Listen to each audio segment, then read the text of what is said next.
Hello, everyone. Can everybody hear me? Sure, ma'am. One of my wonderful. Alex, can you hear me in the back? Okay. Good morning.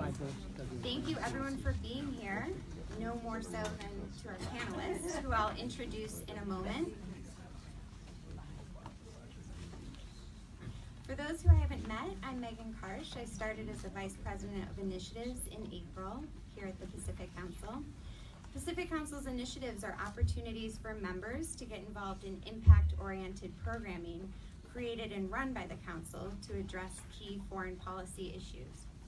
Relatedly, the Pacific Council also occasionally provides institutional support to member-created impact projects like the one we'll be discussing today. Where members are tackling important foreign policy issues in innovative ways, the Council can partner to increase impact and to educate our other members about the important work.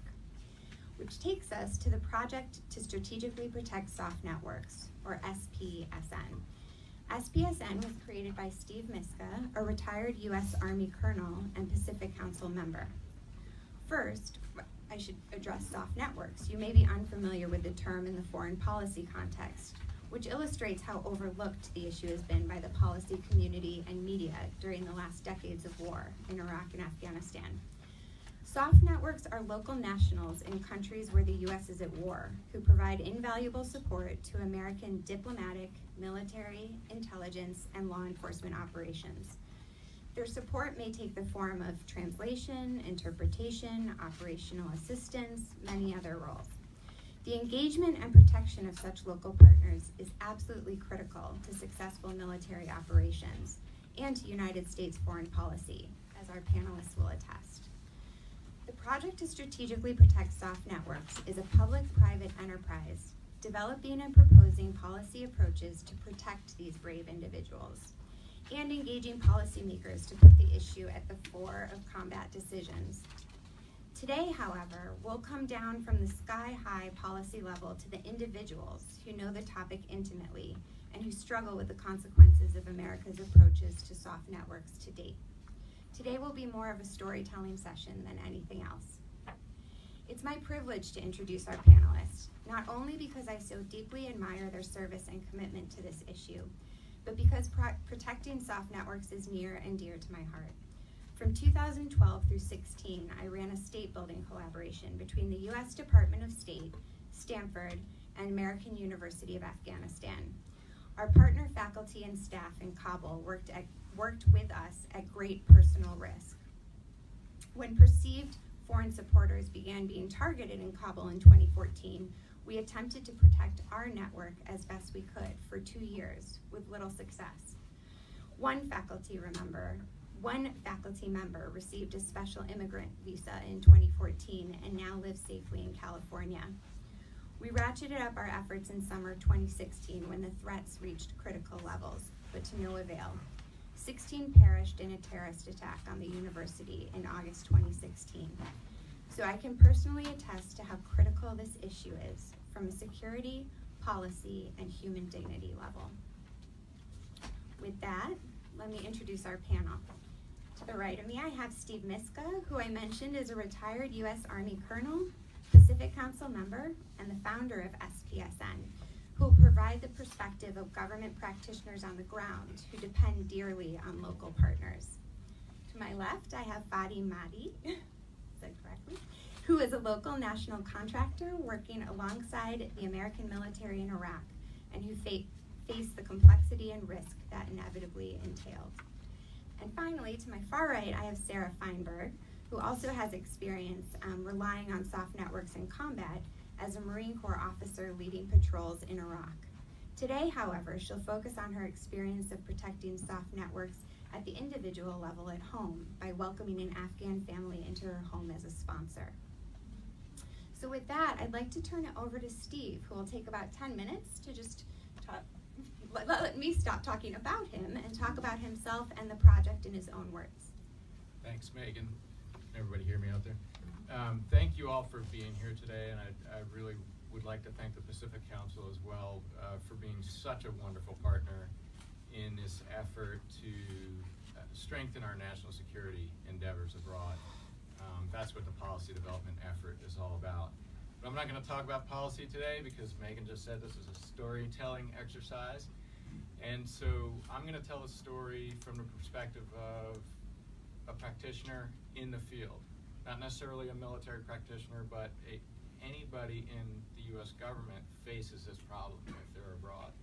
And every ambassador who I've spoken to about this initiative or who has come on board to support it has implored me to not let it become a DoD-only effort to strengthen or get our soft networks to be more resilient.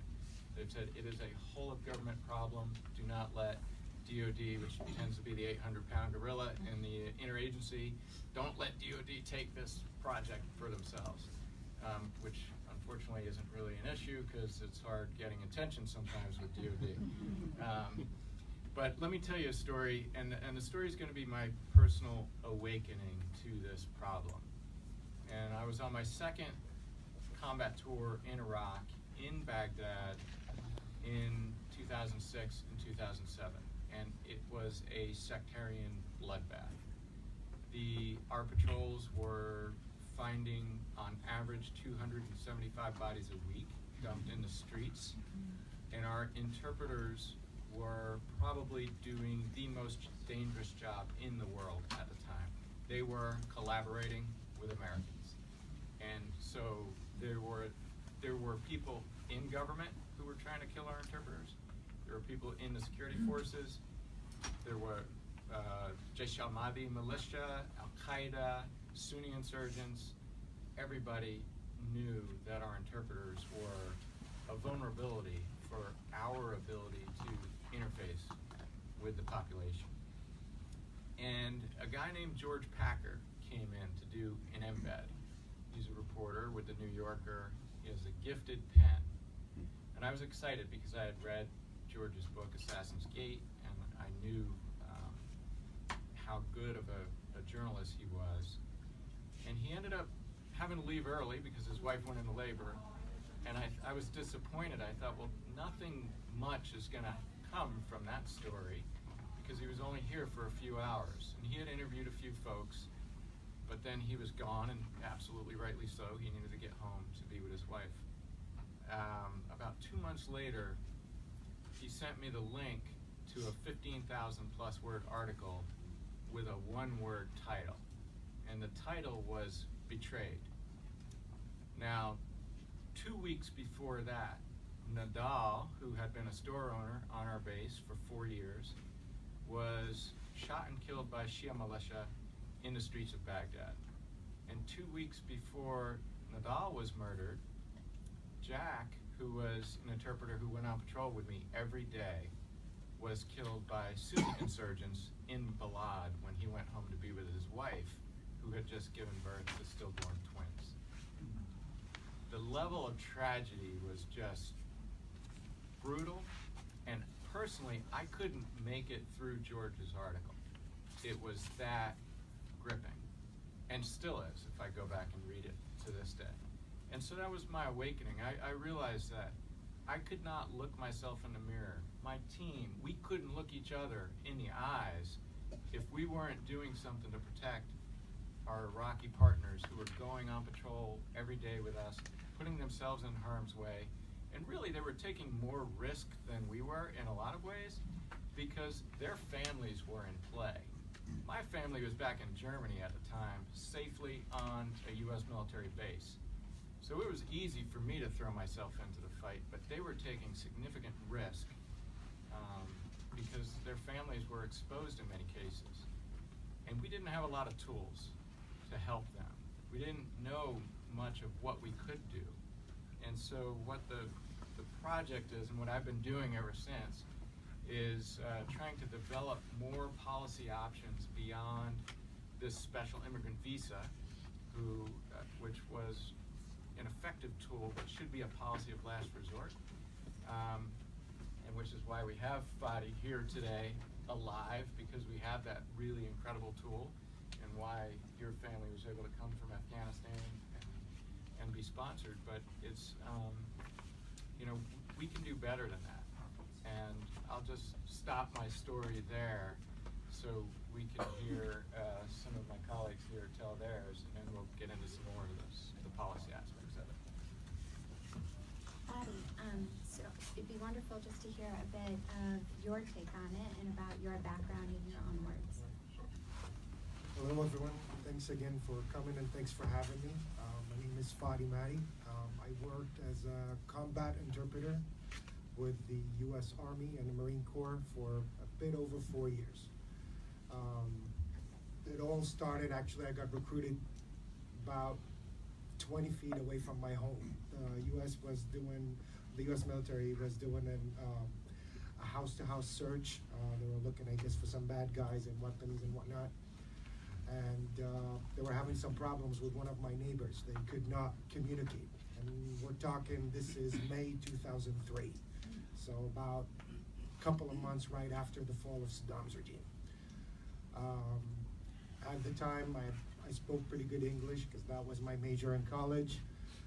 So I offered to help and they accepted my help. So I helped the captain at the time communicate with the neighbors, sorted out whatever the problem was, because everybody was yelling at everybody and they were ready to shoot someone in a way. So that problem was taken care of. I helped that unit all day that day until they were done with my neighborhood. At the end of the day, the captain offered if I could help them again tomorrow. And I was like, you know what? Yeah, I'll agree. And he was like, okay, and we'll compensate you. I was like, fine, that is great. And it started from there. So it was not meant to, to be hired or anything like that. It was simply to provide help. It kept on going for about 5-6 months. Then I was assigned to be transferred to Ramadi, which is Western Iraq, or Al-Anbar province. That's the bigger picture. I worked in Al-Anbar province for about almost 1.5 years. During that time, I served in Ramadi, Fallujah, a little bit of, it's called Al-Habaniya Air Base, but mainly Ramadi and Fallujah. I worked there with the U.S. military and the Marine Corps. During that time, my ID, let's call it linguist badge, was leaked into the public. So one day a gentleman approached me in the base. He was a janitor. And in the base, by the way, my known name was Alan, or nickname was Alan. Just to make it easier, not everybody could pronounce Fadi, and it gets forgotten a lot. So I think Alan. Yeah. So that janitor reached me and he was like, so your name is not Alan, it's Fadi. And I was like, no, it's Alan. I was like, no, it's Fadi. There is a copy of your badge with your name on it in the mosque in the middle of the city. That day, I made the decision that I'm not going home again. I'm staying on that base until I either die with the military or, find safe way home. We were about 15 local hired linguists. 2 of us are only alive today. That's me and another guy. It was pure luck that this guy approached me that day and told me about this. Otherwise, I was scheduled to go home next week. Had I not known that my ID was out there, I've been caught. Because the ones that made or tried to go home were all captured and killed within the week after. During that time, I was about on close to 500 combat missions. I served again alongside the military and the Marine Corps, especially after the attacks or the murder of the Blackwater contractors in Fallujah. The first attack on Fallujah, I was there. I was with the Marines house to house. I wasn't promised anything if anybody was thinking that I was promised a visa or anything to that extent. I was doing it for 2 reasons. One, because I believed this is gonna help make Iraq better, because that's where I wanted to be. I wanted to be in Iraq, a better country to live there forever. Second thing, at that time after I found out that I was stuck is because I was stuck. I've got nothing better to do. There was a joke around, if there is a mission that no U.S. hired linguist wanted to go to, call Fadi. Fadi will go. Because I was bored at the base, and I was like, fine, we'll go. There's gonna be probably attacks, and I was like, I'll go, it's better than sitting here. During that time, I was shot once during combat. I broke my arm once during combat. About approximately 50 IED attacks that I survived and my team was survived. I lost a lot of friends from both sides, Americans and Iraqis. And about, I'd say 10 to 15 car bombs that we managed to dodge. I don't know how I'm here today, if it's pure luck or I'm blessed, or call it whatever you call it. After that, I moved to Baghdad. One thing I wanted to say before going to that point is when the last unit I worked with was leaving, I had to find another place because I was getting tired of, getting attacked every day, getting shot every day. I was wondering when would be the day my luck would run out. So I managed to secure a job with the INIS, or the Iraqi National Intelligence Agency. So now the trick is to leave Ramadi and go to Baghdad. So I begged the military unit at the time to provide transportation. Otherwise, I would have to either get a taxi or drive myself. And that road from Ramadi to Baghdad was called the death road for people like me. You're not going to make it alive. There were one promise that we might fly you, but don't count on it. And I kept pushed on, and I was about to lose that job opportunity because the INIS wasn't going to wait for me to show up. I ended up driving myself from Ramadi to Baghdad. I was attacked at the road, and blessed enough, there was a military convoy, a U.S. military convoy. I could see them. And to get their attention, I had to shoot at them. And just sparked the car, left the car, and laid on the road. Because I know their procedure. They're pretty much gonna fire a couple of shots to warn, to find out if it's who shot at them. And I was hoping they would arrest me that day, because these guys were chasing me in another car. They were shooting at me too. That's how I managed to get a ride finally from I worked for the INIS for a while. Then luckily I met my beautiful wife. She's here, Amanda. She was an analyst, an intelligence analyst at the time. And that's why I'm here. I went back again, which probably some of you think you're crazy, as a DoD contractor. This time I worked in Mosul, which is up north in Iraq. It's actually, in my opinion, it was worse than Ramadi. So I've kind of seen it all. I think, like Steve said, a lot of the folks that I worked with that are local hires didn't have the same luck or fortune that I had. At the time when I came to the US, by the way, to correct you, Steve, I didn't come on the SIV. SIV didn't exist when I came here. I came here on a fiancé visa. So I know a lot of people that deserve to have that SIV, but I'm a firm believer that if measures or certain things were put in place to protect identities of these people, we wouldn't need the SIV. But like he said, the SIV would be the last resort to have. What I want to say is a lot of us were good assets to the US. Call us linguists, call us cultural advisors, call us people that help the US military communicate just with the public in a way, understand the public. In a lot of cases, I know I had stopped, and I'm not bragging, but what could be a bloodbath just because of miscommunication or somebody tried to do something to offend or that offended someone. And in the Middle East, that's big. I mean, if you offend somebody, it could mean bad. Things could happen. That's pretty much, I guess, in a nutshell, my story. I hope I didn't bore you. Thank you. Understatement, if I ever have a third one. Just a little story in a nutshell. It's incredible, Fadi. I'm sure people have a lot of questions for you, but we'll turn to Sarah first, and then I'll maybe direct a few questions to the panelists and then open it up to all of you. Also, just while I have your attention, could we put cell phones on silent? That would be much appreciated. that is quite a story to follow. I'm not gonna, I cannot top that. So my background is I served as a Marine Corps officer in Iraq from 2009 till 2010, so it was a much calmer time than what Fadi did there. But I led convoys, and so I had interpreters on every one of my convoys, and that was to help us be able to interact with the local nationals when a car broke down or one of our vehicles broke down, when we would have to stop traffic. And so exactly to your point, just the communication allowed us to have a much more peaceful interaction with the local population and establish better relationships with them.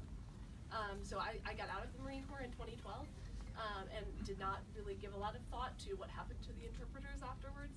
And as a civilian then watching what was happening with ISIS sweeping through Iraq, it was this just devastating look at the country that I had come from, and I had served there, and I had seen the local population and worked with the children there, and to see us kind of turn our backs on what was happening in Iraq at that time was devastating. And it was just this constant. My husband and I would talk about what can we do personally to help this. I didn't want to go back into the military because we had 3 children at the time. But in the Paris attacks in 2015, that happened, I guess it was November of 2015, the backlash against refugees was the most concerning thing to me. To see these people who we had worked with and said that we were there to support their security, they are now being demonized because they were refugees. So my husband and I had just moved out of our home. I had twins in 2015, so we were moving into a larger house. We put our old house on the market. I said, you know what, why don't we sponsor a refugee family? Why don't we host them in this house rather than sell our house? And so my husband thought I was crazy. He's like, how are we gonna afford this? I was like, I don't know, we'll figure it out. So I called Catholic Charities, which was the local resettlement agency in Virginia where I live. And they said, you know, we have a family coming in from Afghanistan. He's actually he's on a special immigrant visa for serving with USAID. I was like, great. As long as they have kids, it's a great school system. This will be a great place for them to settle. So I reached out to our church. I was actually nervous about reaching out because my whole community, the Christian community, my political community were very anti-refugee. And so part of my goal in hosting a family would be to humanize Muslims, humanize people of the other. And so so that was a lot of our focus. The goal of my husband and I was, one, to actually help a family who was in the middle of assimilation and going from Afghanistan to the U.S., which is a very difficult transition, but also to set the example for the rest of our community that if we're willing to have this family in our home with our kids, you should be willing to as well. And it was amazing, the response from our church. I sent out an email to our church saying, I have a house ready to go, I need it furnished, I need clothes for the kids. And so within 30 minutes, we had 30 people who had volunteered everything necessary to set up the home and to host this family. So that was 2015. Fast forward to today, Arif, this area is doing great. Their kids are in school with our kids. We all live in the same neighborhood. They've been here for, I guess, 3 years now, like you said. We've had Thanksgiving. We've introduced them to the Super Bowl. All kinds of American cultural traditions. And he actually works now running the IT, and he's an office manager for my husband now at his company. So he's made this transition. But the reason that he got the special immigrant visa was because he served alongside the USAID actually in Afghanistan, and because of that, his children were threatened. So the Taliban threatened to kill his daughter, who was 9 at the time. And so they had to go into hiding for the 2 years that he was waiting for the visa to come through. So the kids had not been outside in a year by the time that they got to our home. So it was great to have them. They got there at night and couldn't speak any English. The next day, the sun came up and they saw that there was a park in the backyard, the school right around the corner, and it was very exciting to kind of to see that these are to see them adapt to the culture here in the U.S., but also helping put a face on these people. They're not just numbers, and they're not just assets that are disposable. They're human beings and their families, and we have a moral obligation to take care of them when they serve alongside us. Thank you so much, Sarah. Picking up on that last point, I just want to actually give Fadi an opportunity to speak to what Sarah said about it's so complicated. The stakes are so much higher than even just threats against the individual who chooses to help the U.S. because of the nature of sort of the social networks and familial networks. It's very easy to figure out the leverage points and to try to sort of terrorize people in the soft networks by going after their family. And to that point, Fadi, I was wondering if you would speak about what happened to your brother after you ended up coming to the U.S.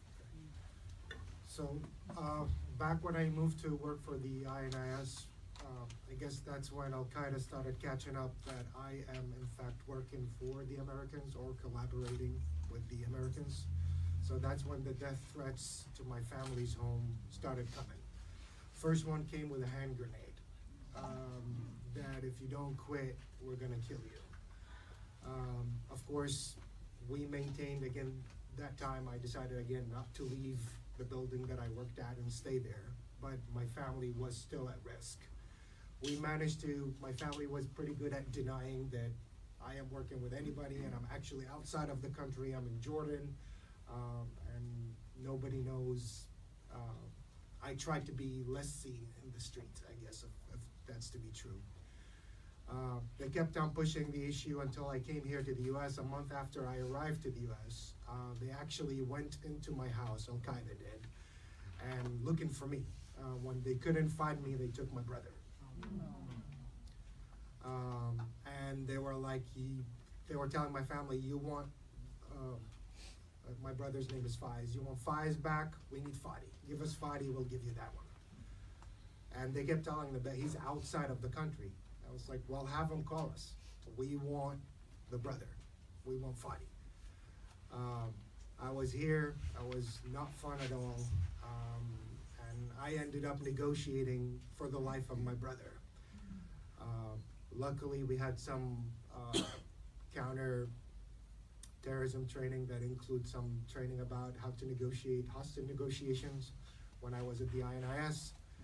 And I managed to switch them or sway them from asking for me and instead compensating them for money to buy my brother's life in a way. I was like, hey, you could kill him, what are you gonna gain? Or you could kill me, what are you gonna gain? We could probably give you a few bucks here and there that would at least help your cause, kind of play into their hand in a way. And that sunk in luckily, because otherwise my brother wouldn't be, he's here in the US too, by the way, so he wouldn't be here. So that's pretty much the kind of threat that they have. I mean, they may not have reached me directly while I was working with the Americans, but families, like Sarah said, these are the ones that are exposed. They're in the street, so that's where the real danger is. I mean, if something would have happened to me when I was with the military, I would understand. It's not just me, it's me and 50 soldiers that are with me that could happen to anybody, but my family's got nothing to do with this. And these guys are going after families because this is the softer target. It's definitely a tactic. Steve, I'll direct this to you first and then Sarah, ask you to weigh in. Obviously there's a huge emotional and human component to this, but is this just, as Steve puts it, Mother Teresa foreign policy, or are there also real national security interests here? What are the national security implications of failing to do this the right way? Thanks, Megan. This is not just a moral imperative, which it is. It's absolutely in our real national security interest to do a better job with this. Number one, our men and women who are serving in harm's way right now are at risk when their interpreter, their cultural advisor, their local national partner doesn't know whether or not the United States is going to stand by them if the chips go the wrong way. And so those relationships are already tenuous out there abroad. And so that's absolutely a definite national security interest that we have in doing this better. But beyond that, we've got law enforcement out conducting investigations into terrorist attacks and other nefarious organizations that are out there after us. And if people see that America doesn't stand by them, how likely are they going to be to contribute to those law enforcement investigations that are ongoing, that we need the intelligence for in order to preempt some of these attacks? We've got relationships with host nation security services. When they see that we don't even take care of the people who are going on patrol with us every day, they don't know whether or not to trust Americans. It's counter to our narratives wherever we're abroad, and it undermines our legitimacy and our credibility if we don't take care of those who stand by us when we're in harm's way. And then lastly, I'd say, and I end up talking about this on Capitol Hill every year when the SIV legislation comes under question, it's actually an issue for our veteran population, not just the military veteran. Megan's a perfect example.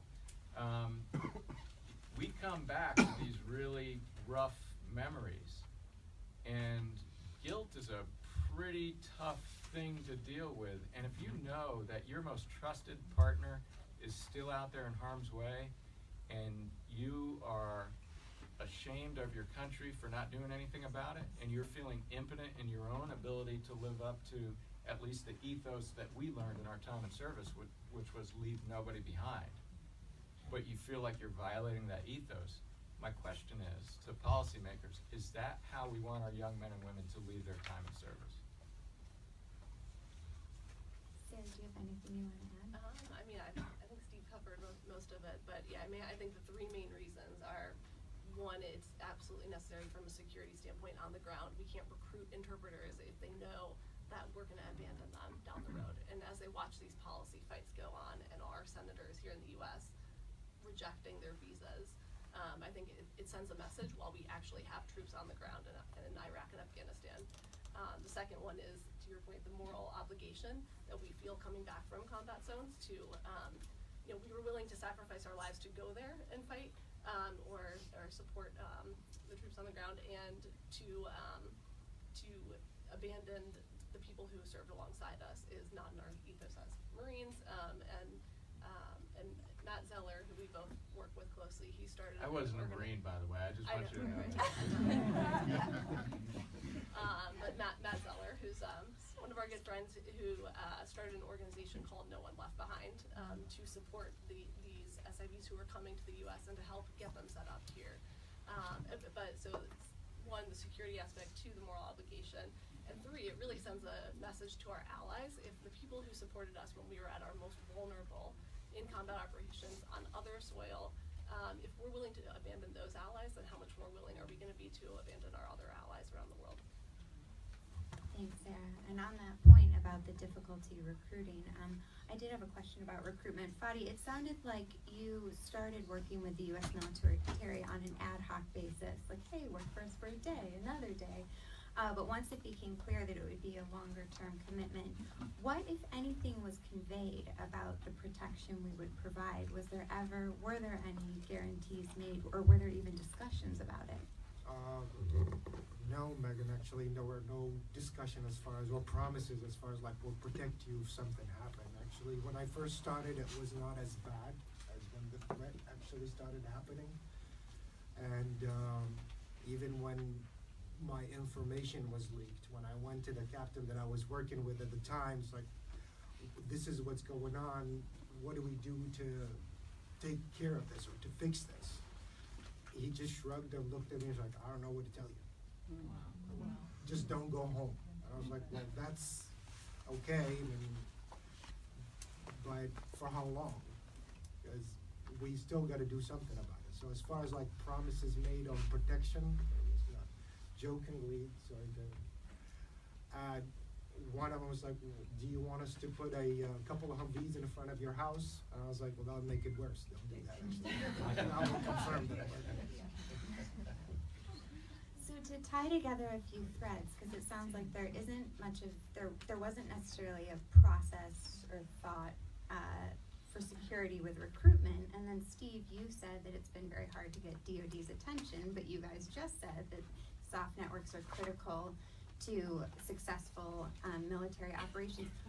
What's happening within DoD? You know, what is their take on it? Why has it been so hard to engage them on this issue if it is such a critical part of military operations? Well, let's just, I worked for DoD for 25 years, but I would also say it's not just a problem in DoD, right? It's across the government, and I wouldn't characterize it as a nefarious sort of, it's a bandwidth issue, quite frankly. It's and I had that same perspective, so I understand it. You know, I'm in Baghdad, I've got, the mothers and fathers of our country have entrusted their sons and daughters to me as a leader, and that's my obligation, is to try to do what I can to protect them while accomplishing the mission that I've been given. And now all of a sudden somebody's telling me I need to take care of all these other people, and what do you do? Well, there are things we can do, but it's really hard to get the attention of some of the policymakers on that. Now, I would say, number one, I would say no administration has done this well. I've been in dialogue with senior directors on the National Security Council, and they are interested in this, and that would be a way to attempt to address the policy-making process from a top-down angle. So there's possibility there, and we've also looked at a bottom-up approach as well. It's interesting, those on active duty recognize this is a problem, but their bandwidth is an issue. Those of us who are veterans really feel this is a problem, and in the veteran community, this is well known and something that veterans want to address, whether it's through starting No One Left Behind or going to work for We Are the Mighty here in Hollywood and telling the story through film or other medium. Veterans are out there in this space. Fadi is a veteran. He's got more combat time than I do, and I had 40 months in Iraq. So, you know, and a lot of his brothers and sisters who are out there with us in harm's way are veterans. And so, you know, we're working on it, and we're hitting Capitol Hill and elsewhere. Well, and I'll let the audience maybe have a chance to probe, but you guys should ask about what Steve's trying to do, where it's about different avenues to try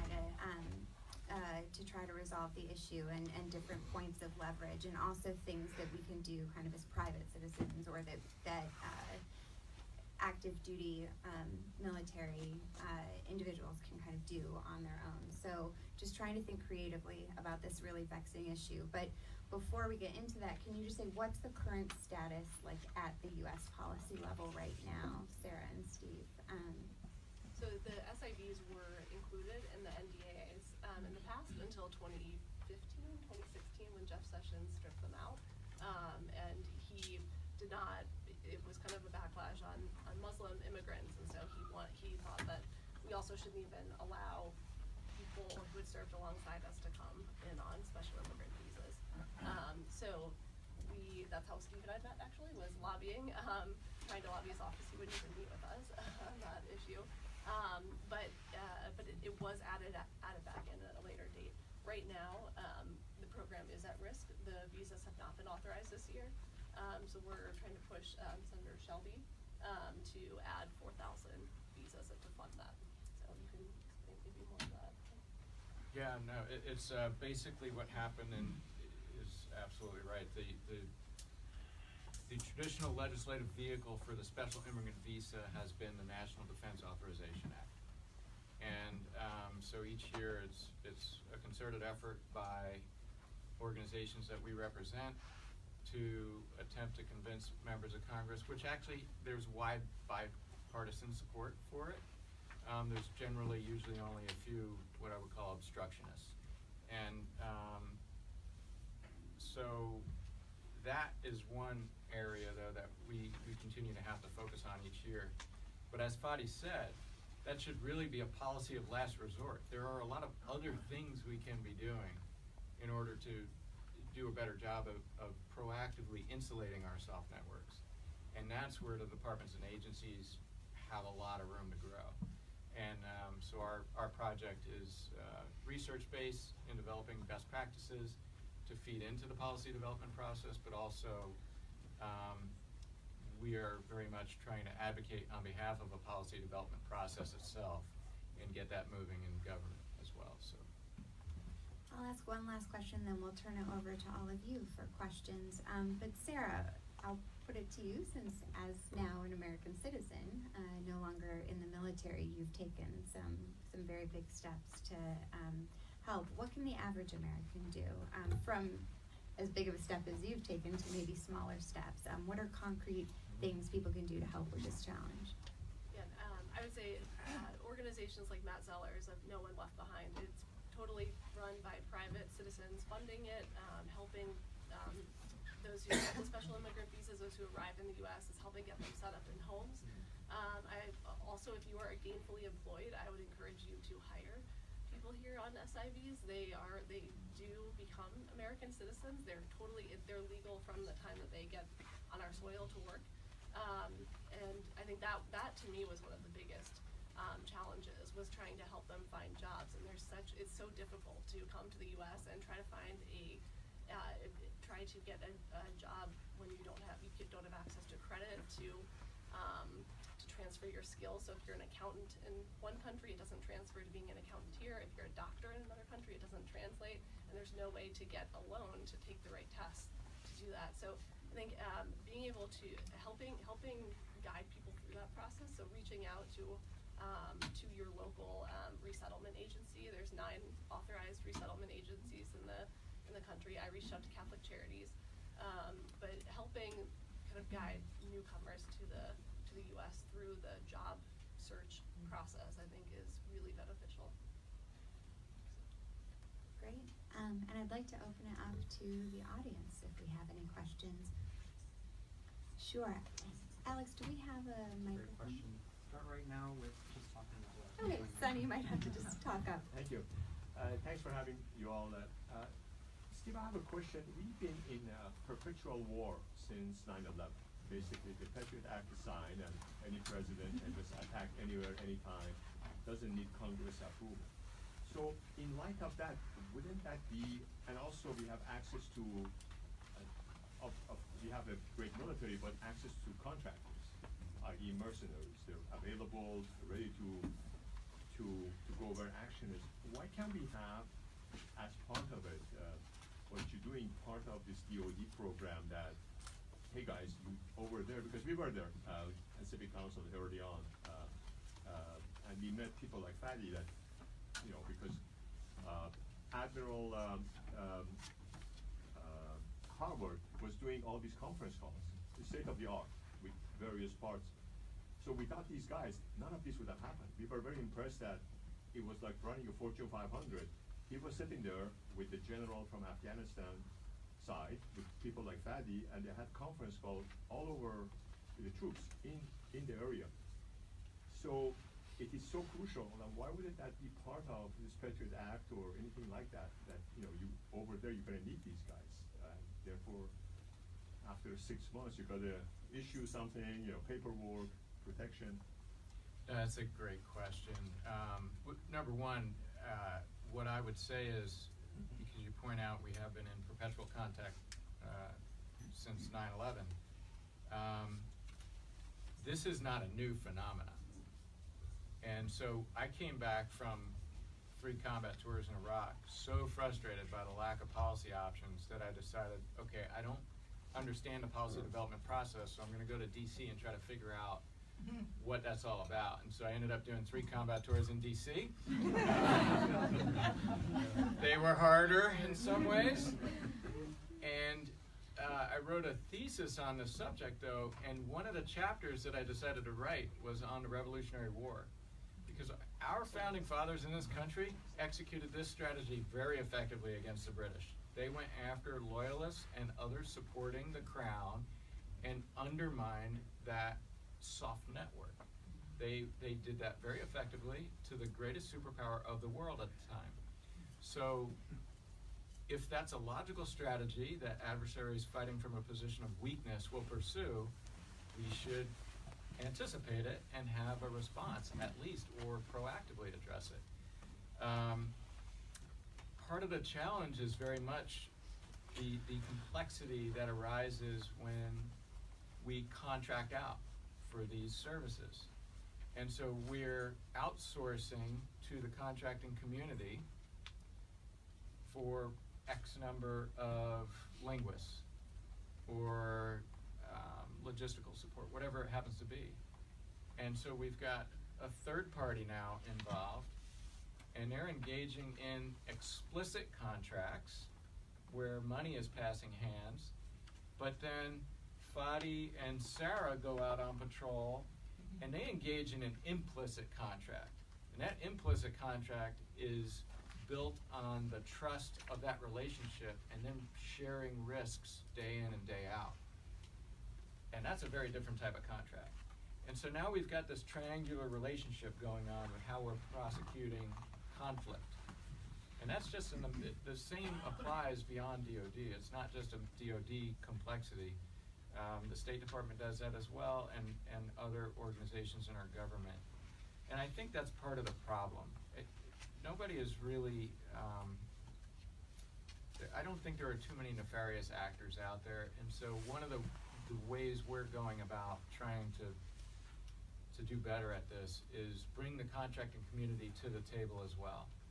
And I'm speaking in DC next month at the International Stability Operations Association Annual Summit on this very topic. And Ambassador Ryan Crocker is going to address it. He's one of their keynote speakers. And he's also a policy advisor for the Soft Networks project. So it's difficult, it's complex, and so there's not an easy solution. And it requires a whole of government approach, and our government is intentionally designed to be dysfunctional. So it's just gonna take time. Sorry, that's not a good answer. Any further questions? I'll take up here and then earmarking in the back. Yep. Because of where we've been in conflict for so long, is this, and I've got to be careful how I phrase this, but is this a Muslim problem? Is this a problem is because most of the people you're talking about in this soft network are Muslim, and that starts coming into play because, like you said, maybe with Jeff Sessions there was something there. Is there, how broad is it? How many people are we talking about? You know, are we talking about 10 people a week, or are we talking about 10,000 a week? I mean, how broad is it, and is it very narrow to the Muslim community? Do you mean specifically about the like how many people would come here on an SIV? Well, or how many people do we want to provide something for? You know, what kind of a problem are we talking about? And we've talked about that. I mean, and this is why Steve is focused on improving leasing country so that it's not just that SIVs are used as a last resort, not as a first resort. But I do want to be clear that when the application for an SIV is made, they have to prove that they were actually under threat. So it's not just anyone who served with the U.S. military in Afghanistan or Iraq can now come and become a U.S. citizen. It's that they have to prove that there was an actual threat, and they have to have a sponsor in the U.S. who backs up their claims that they served the U.S. So it's a very stringent process, and it takes years. So it's not, what we're asking for this year is 4,000 visas. The other thing I would say on that is this is not an Iraq or Afghanistan problem only. We're in Somalia, we're in Yemen, it's not just a Muslim issue. People who work with Americans in difficult situations will get targeted by our adversaries. It's a logical strategy. If I were fighting from a position of weakness, that would be something I would consider. We're just in Afghanistan, if you look at that, where the estimates that I've been seeing is there are 50,000 people in the backlog just for the special immigrant visa. Wow. If you look at numbers of who our contractors are hiring abroad, we are at least in the tens of thousands, if not greater than that. So, and these are people who we could not conduct our operations with, whether they're in embassies or on military bases or elsewhere.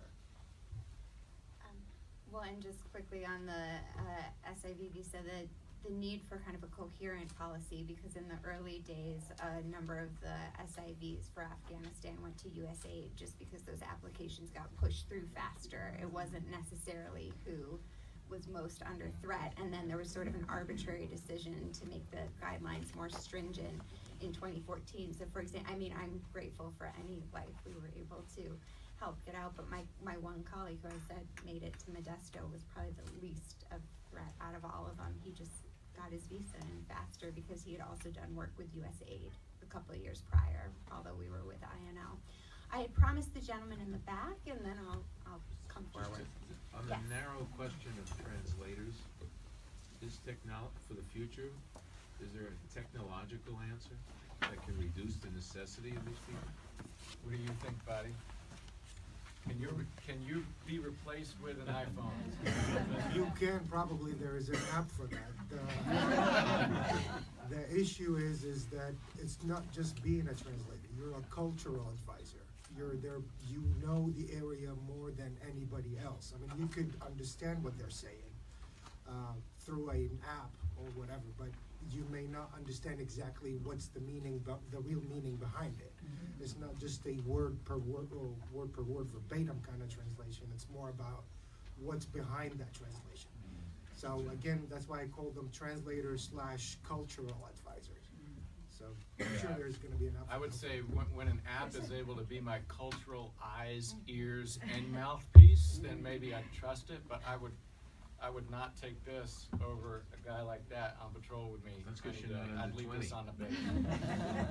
To give you a sense of the limitations, the language piece is not great either. My project helped work on the translation with the U.S. military, and they one time sat across from one of my colleagues who's an academic, and the translation came back to him, and we just saw his eyes go really wide, and we were like, "Stop there!" I'm like, you don't even have to tell us, but we know it was something bad, and it didn't quite capture it. Over here to this gentleman in the second row. Given how sensitive it is, specifically from security perspective for their respective families, when you outsource the service, and I think Fadi mentioned two important points. The first one, out of 15 people, 2 survived, and obviously their respective families were really under attack, which is very serious from a human perspective. Given, I think, the diversity in the United States, did you explore an option where you can train someone who speaks the language of these respective countries? They are US citizens, part of the military, and send them in these missions instead of recruiting domestically and put families and respective under risk? Yeah, we function that way as a matter of routine. So I started an underground railroad in Baghdad in 2007 when I was awakened to this issue, and got about 36 interpreters out via the special immigrant visa. 6 of those guys, when they got to the United States, immediately enlisted in the Marines or the Army and deployed back as combat interpreters. Fadi went back as a civilian DoD combat interpreter. And so they generally, interpreters are categorized based on their security clearance. So a local national hire has no clearance. An American first line interpreter coming in usually has a secret level clearance. Those would be the ones who would go into meetings with me and Sarah to engage with sheikhs or police chiefs or others. And then we even have linguists with top secret level clearances who do other things for us in the area. But yes, they are very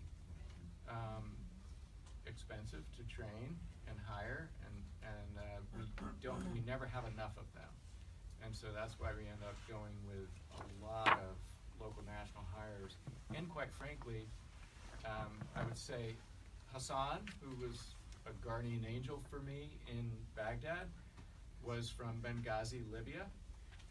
He understood all of the tribal mores and much of the culture, but he didn't understand Iraqi culture the way Fadi understands Iraqi culture. And so there's just that level of nuance to be effective in what you're trying to do. So who I've seen, if I go in order, is the gentleman in the aisle here, and then the woman in the back, and then. Thank Yes, you. sir. I find it somewhat depressing that we could have had the same panel 40 years ago talking about people left behind in Vietnam and Laos and elsewhere in Southeast Asia who had helped American troops there. Did anything happen after that is useful today? I mean, this topic was examined in considerable detail then. I don't think that much was done, but I'm just wondering, was there anything done that would benefit what you're trying to do today? Yeah, we've looked for historical proxies and best practices that way. I would say 250,000 Vietnamese emigrated to the United States after the conflict from 1975 to 1980. But just like today, at that time, you had Foreign Service officers with the State Department, you had active duty military officers violate official policy and still get people out of harm's way, despite the fact that it could come back and have ramifications to their careers. And this is a policy option that many of the ambassadors that I deal with, Ambassador Jim Jeffrey talked about this, he's a Vietnam vet himself. Basically, this is where our values and our hard national security interests actually overlap pretty well. It's really something that we should be able to do better, and we just haven't gotten there yet. And so that's what the project's all about, is trying to mobilize the interagency, and our colleagues here at the Pacific Council in academia are doing the research to add creativity and capacity to that policy development process.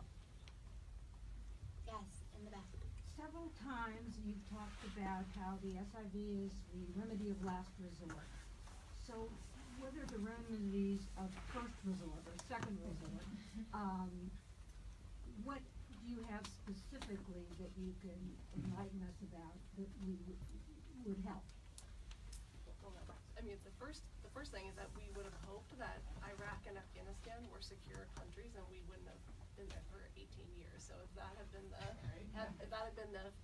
impact of the military on the ground there for the last 18 years, then we wouldn't be in a situation where people are still being executed because of their service with the U.S. So that's the starting point, is just to win wars rather than stay there for generations. But the proactive side of things, it all revolves around what you were hearing Fadi talk about, that he was doing in an ad hoc nature, right? It's identity protection is the first principle. And then should that fail, for whatever reason, we look for local relocation options. And so what we've been doing on the research side is looking at when you look at it from a cyber perspective, for example, we try to help our practitioners who are going into the field realize, hey, it's not a good idea if you take a picture with your interpreter and post it on Facebook. That's not okay.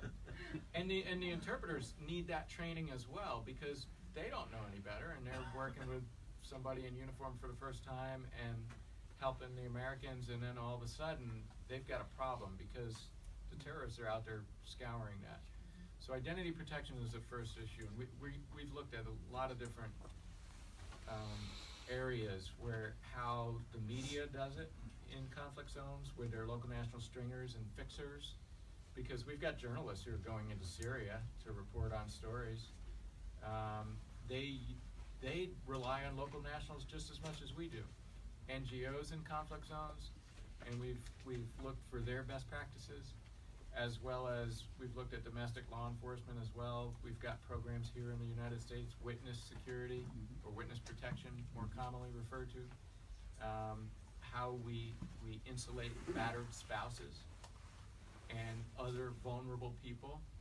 And we're looking to harvest those best practices and infuse them into the policy development process. But it's hard because it goes back to your point, you know, is this a Muslim issue?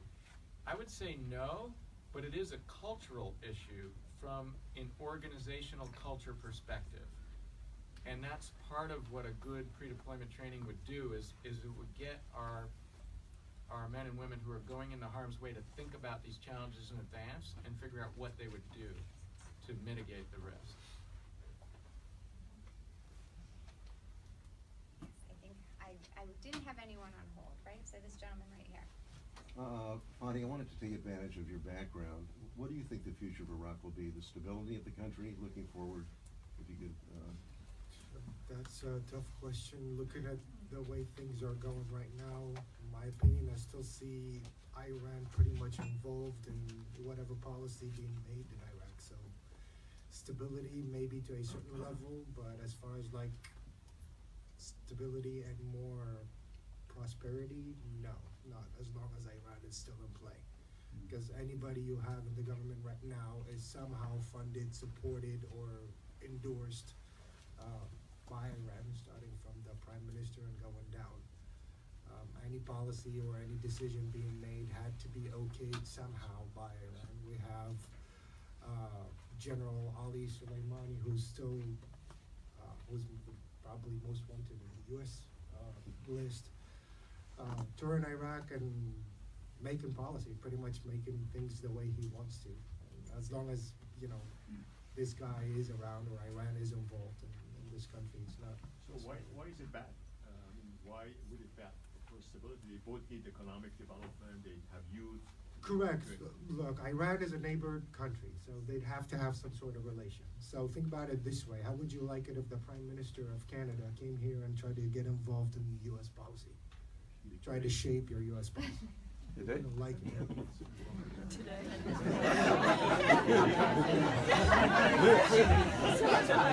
want a different analogy this time. It's one of these things. It's the interference in general. I mean, you would want to be independent. You would want to be stable. You know, they're a country that have their own stability, and Iraq should be a country that would have their own stability. I mean, I hope I got the idea right, but that's, I think, the main problem. So we have time probably for 2, maybe 3 more questions. I've seen this hand up for a while. Thank you. Thank you all for coming in. This has been really great. My name is Tapring and I'm a researcher. And so when I think about your guys' relationships deployed and in your home, I'm thinking that it's a coercive relationship. And you spoke about you didn't know from day to day how you'd be compensated and how you didn't get the transportation support needed. And I'm wondering, and how you have this, there may be feelings of guilt and camaraderie that are left unanswered by the American system. Are there other aspects that, now having years in perspective, that you wish we would have provided, we as Americans would have provided for your safety and your well-being, to make it not a financial compensation, but also a safety and well-being perspective? Well, when I first started, it was not as bad as, like I said, a year after. It was totally safe. It was totally fine to work with the U.S. military. I mean, insurgency at the time wasn't as active or as hyper, I would say. So financial compensation was something that I was going for, to be honest. And then once we got into more serious, I mean, as far as like danger goes, all I hoped is, at least, you know, I mean, one of the ideas my wife and I were talking about is if they had provided transportation to these linguists from the base to somewhere to where it would be a common base. Like at the time we were talking the airport. Baghdad International Airport hosted one of the largest U.S. military bases in Iraq. So if they had driven these linguists to the airport, and then as linguists you would be leaving the airport, it looked like you just came back from outside of the country. That would have been probably one of the ideas. This way, if anybody captures you or asks you on the road, it's like, I just flew in from a different country, and Right. yeah, that would have been probably one of the things. Seems pretty Yeah. simple and affordable. Yeah, it doesn't cost anything. I mean, they have convoys going in and out of the airport every day. They have flights that go in and out of the airport, military flights, into the airport every day. That's what I tried to get on when I was trying to leave Ramadi to Baghdad, and they kept pushing me and pushing me and pushing me until I was like, it's time to go. Thank you. I just got the red sign of 2 minutes. I know that we could take questions forever, but I did want to give Sarah, Steve, and Fadi a chance if they had any last words they wanted to say to wrap up. So unfortunately, I am going to have to cut the questions right now. Sarah, do you have anything? As Steve works on the policy around these issues, I think there are still things that we as just Americans can do around them. So I would encourage you to get involved and to reach out to immigrants and especially special immigrant visa recipients in your community and see how you can help. I think the SIV visa is a great program, but I also agree that it should be a last resort.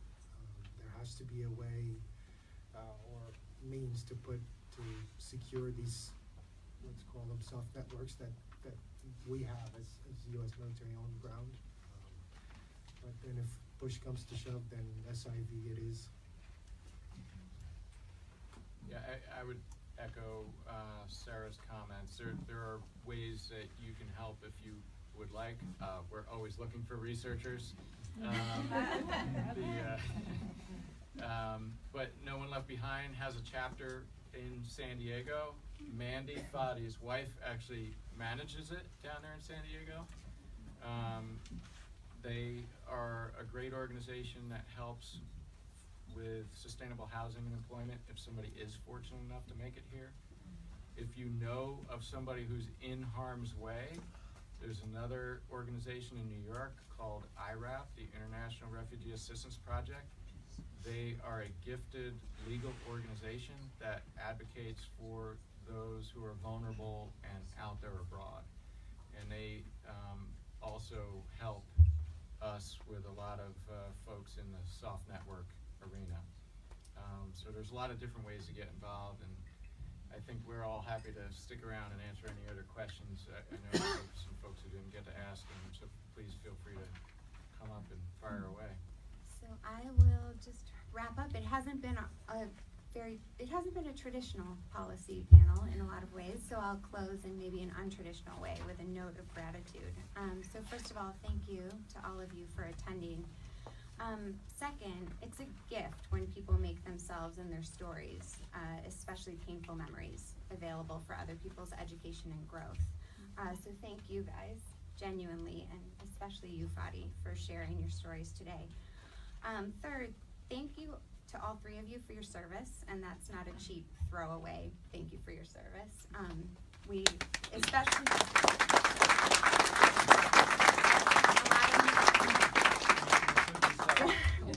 very well deserved applause. At least in this room, you have people who really appreciate what service means. And Fadi, as Steve noted, you're as much a veteran as anyone. And finally, thanks to Fadi and Mandy, whose book is available. I hope you consider perusing it when you leave, who are drawing attention to this issue of soft networks. Thanks to Sarah, who's doing her piece, and especially thanks to Steve and the Soft SPSN project. I've had the privilege to work with Steve closely over the last 6 months, and he truly inspires me with his vision for the project. So the Pacific Council is honored to be able to support it. Thank you guys so much.